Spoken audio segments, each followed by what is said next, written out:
Creativity is such a valuable skill for building our influence, for growing our recognition. And it's not just for the reasons that you might think, like coming up with content ideas for LinkedIn posts. If you've been listening to this podcast for a minute, you have probably heard me define thought leadership as a consistent practice of tapping into our passion, our lived experiences, and our credibility, and using it as fuel to imagine and shape the future together for the better. And so without creativity, we won't be able to imagine that new, equitable, just future that actually works, right? Because we're so entrenched and rooted in the ways that things have always been done. So without creativity, we can't actually imagine our way out. We may have been conditioned and socialized and brought up within the systems that we are living in today, but it's creativity and imagination and our ability to dream up a new kind of future that will spark the just transition that we are working towards.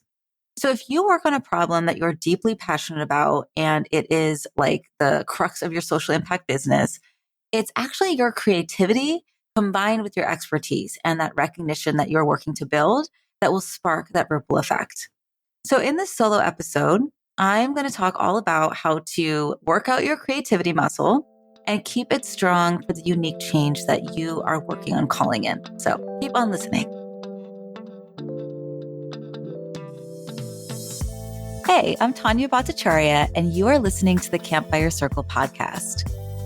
We are all about breaking down the boardroom table as the ultimate space of leadership, and instead replacing it with a campfire. Because that's where we share our stories. That's where we build warm community. And that is where there's always room. I'm building an impactful business in public through thought leadership, and I'm taking you behind the scenes all along the way. So if you want to stand out as you stand up for your mission, you are in the right place. Okay, so where does creativity come from? So it comes from within. It's innate, right? There's practices that we can do for our own personal nourishment and whatever you want to call getting our thoughts out into the world, content creation, wisdom dissemination, like this work, right? It comes externally from partnering with community to come up with new and innovative thoughts that we wouldn't necessarily have had on our own. And it also comes from just like being part of nature where there is so much creativity and inspiration really to be had. So let's start with our own personal creative practices. So if you haven't already picked up a copy or worked through The Artist's Way by Julia Cameron, it's probably the best resource I found to really build up your creativity muscle and nurture your inner artist. Because in many ways, as a social impact coach, a consultant, a service provider, a small business owner, like this work of marketing is an art and you are an artist. And there's a lot of exercises and concepts in the book. Like it really is just like a must buy book. But the one that I love the most is an artist date. And so artist dates are about really, at the end of the day, they're about playing. They're about practicing play, which by nature just begins to dismantle perfectionism.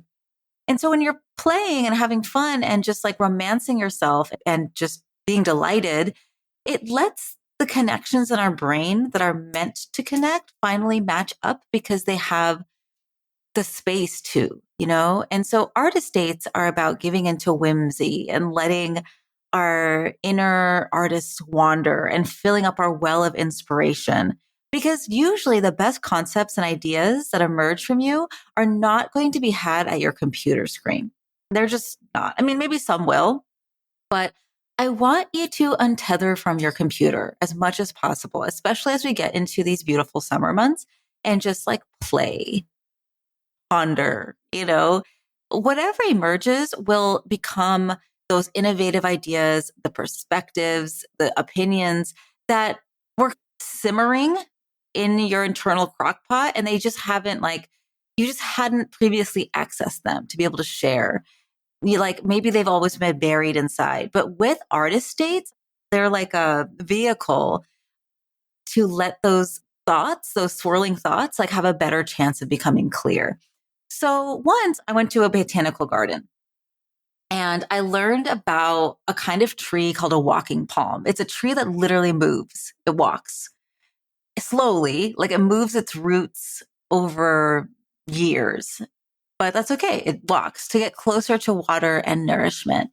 And that sparked like an infinite number of ideas, stories, memories, clients, and friends I wanted to share this with because it had something to do with like their story and their why that I knew about. Another time, I went on a helicopter ride and I saw this beautiful hiking path from so many feet up. And I had just hiked that path a few years earlier. And I remember it being really hard and hot and muddy. And it was through getting that 30,000-foot view from the helicopter that I was able to see the entire land for its like true beauty. And we always do that to ourselves in a way, like as we're trudging this road of building our businesses and trying to spark impact and like trying to make stuff happen. Like we are so in the trenches that we forget about taking that big 30,000-foot view and seeing the whole picture. And so I made a post about that. Another time, I went to the mountains of Idlewild with my dog, Gary, and he is just like a little Chihuahua, miniature schnauzer, filled with so much unconditional love and rage. But love. And I thought, wow, like what if instead of an inner critic voice, I just listened to my inner Gary, like my little inner cheerleader who there's nothing better than the way a dog looks at you, that your dog looks at you. And I was like, what if I talked to myself in that way? What if I looked at myself in that way and I could just start to show up in the way that he thinks I am? You know what I mean? I don't know if that makes sense. But I was like, let's try to do the work to see ourselves in that light and that level of leadership and be the kind of person that our dogs think that we are. And so I turned that into something. And all of these things, these thoughts, these posts, these emails, these conversations just inspired a deeper community like relationship. And they wouldn't have necessarily come from me just sitting at my desk and going like, think brain, come up with something. You got to get out. And your artist date does not have to be a helicopter ride or like a trip to the mountains. It can be going to your favorite coffee shop and ordering a delightful cookie and people watching. Or it could be going to the zoo. It could be sitting in the grass. It could be cloud watching. It could be like whatever that inner artist, that playful piece of yourself wants in that moment to have a delightful time. Whatever that thing is, going on that date will serve you so deeply for your creativity.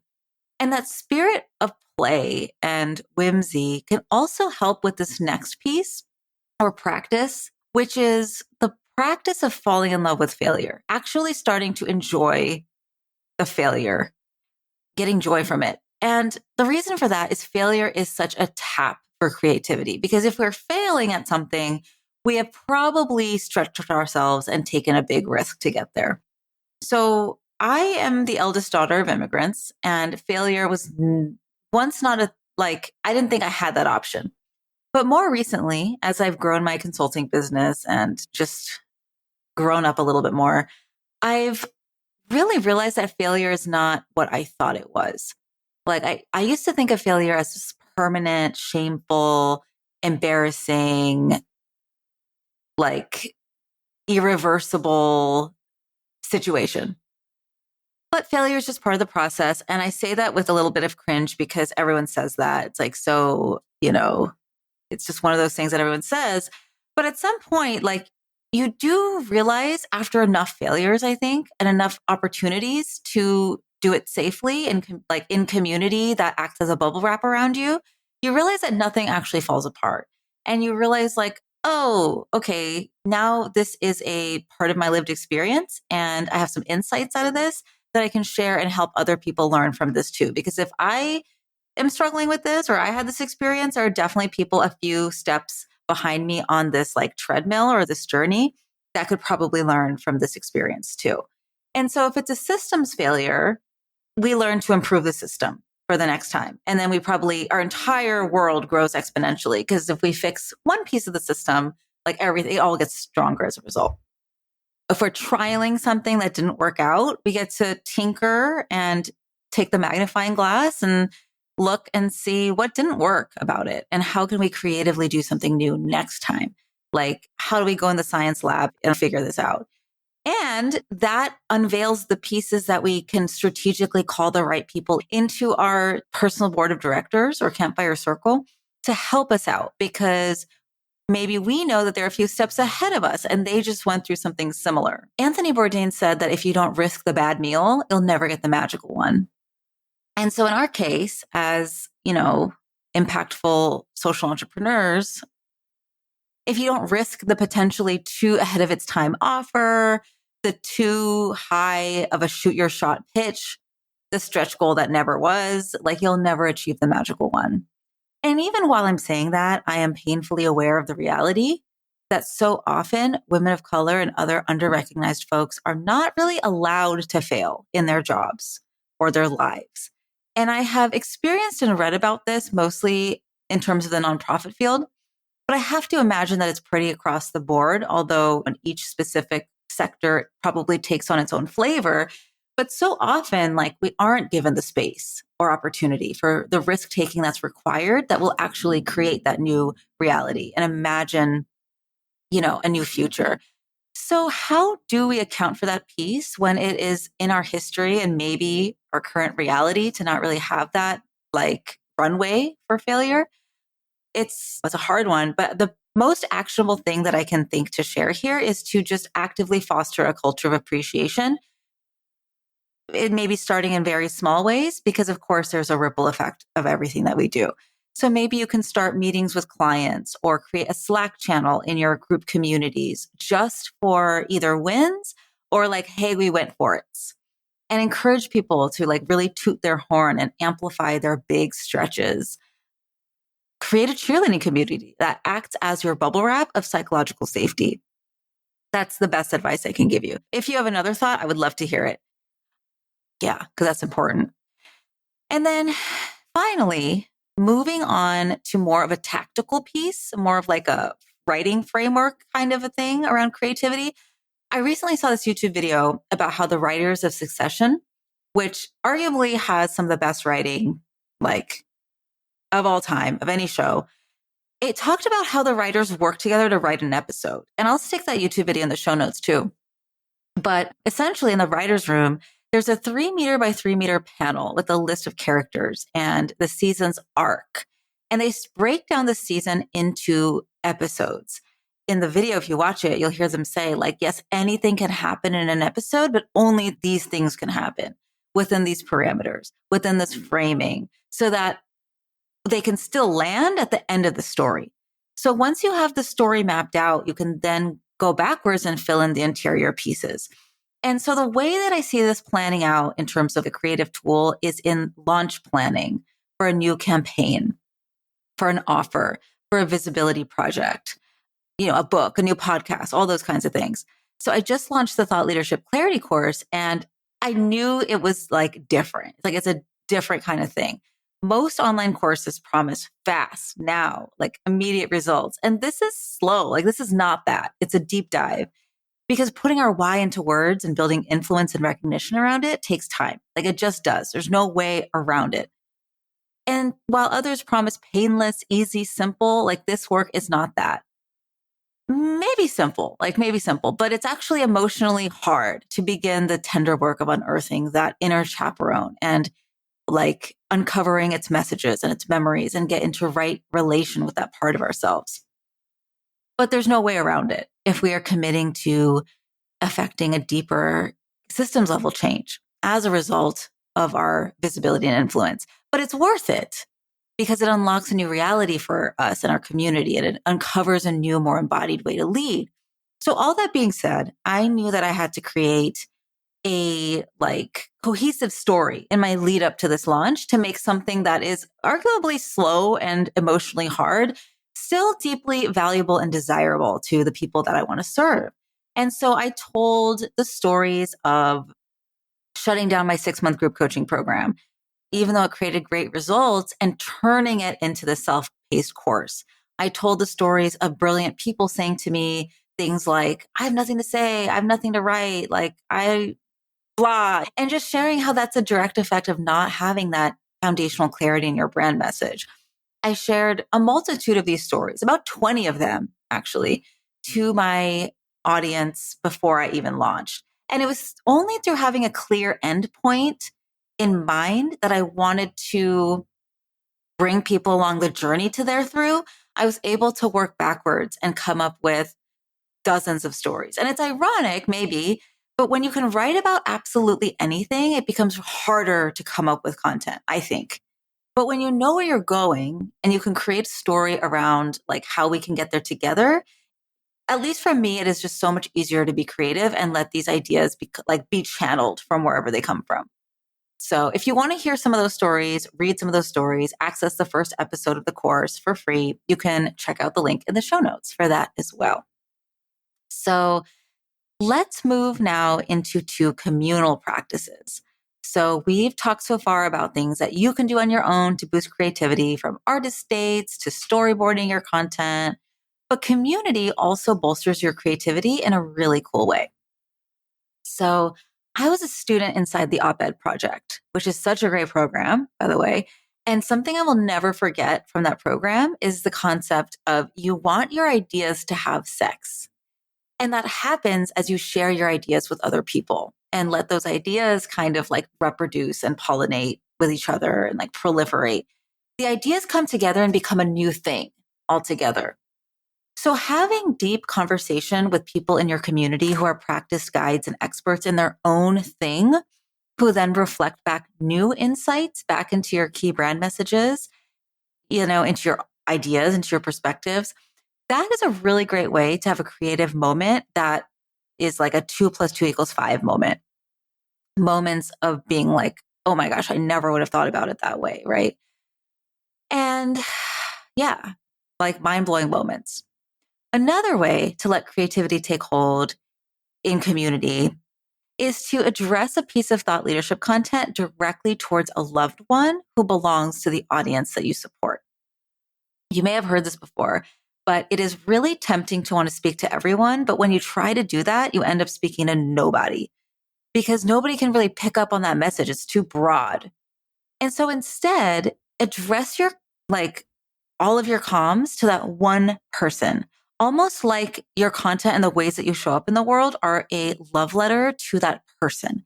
And when you do that, I have found that it can help the right words pour out of you. Like it almost actually works like a loving kindness meditation, like when you just have them so in your heart, Tactically, it's similar to the practice I mentioned earlier about storyboarding, because when you can talk about anything to everyone, of course, it's overwhelming. Like, of course, you're having a hard time figuring out what to say.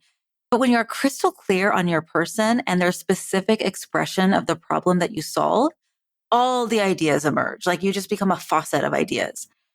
And so, yeah, it's through that process of going deeper and connecting with your why, that person becomes clear and you can direct your messaging and your actions towards that person and inspire them towards their future self. You know what I mean? All right. So the last thing that I'll share to boost your creativity also seems a little ironic, but it's actually having a consistent deadline. So if I wasn't committed to having this podcast, I wouldn't do this. I wouldn't come up with these thoughts. And it's funny because once an idea for a topic settles in, I start getting inspiration everywhere. So last week, I was like, okay, I think I'm going to talk about creativity. And all of a sudden, this clip about the Succession writers shows up. All of a sudden, I realized that my yellow Artist Way book has just been by my bedside for months unopened. I'm like, oh yeah, I need to do that. These bullet points just come together. It's like I channel them, but they just come together without a lot of work. Cause I think once the intention is there, the right pieces fall into place. Cause there's this dance between creativity and consistency. Like I can get the thought of groaning and needing to hit a schedule or a deadline. But again, I found that the rigor of a deadline sparks creativity. And maybe it's out of necessity, but I feel like that's okay. So if you don't already, consider having something that kind of, I don't like the word forces actually, that creates a publishing cadence, whether it's a weekly LinkedIn post, a bi-weekly podcast, a monthly LinkedIn Live, a quarterly client recap newsletter. Like these are all avenues for thought leadership that not only build that top of mind trust that you want, but create avenues for your creativity to flow. All right, that's about it for now. There's a wealth of resources in this episode's show notes, so don't forget to check that out. And let me know what you think about this episode. And until then, I will talk to you later.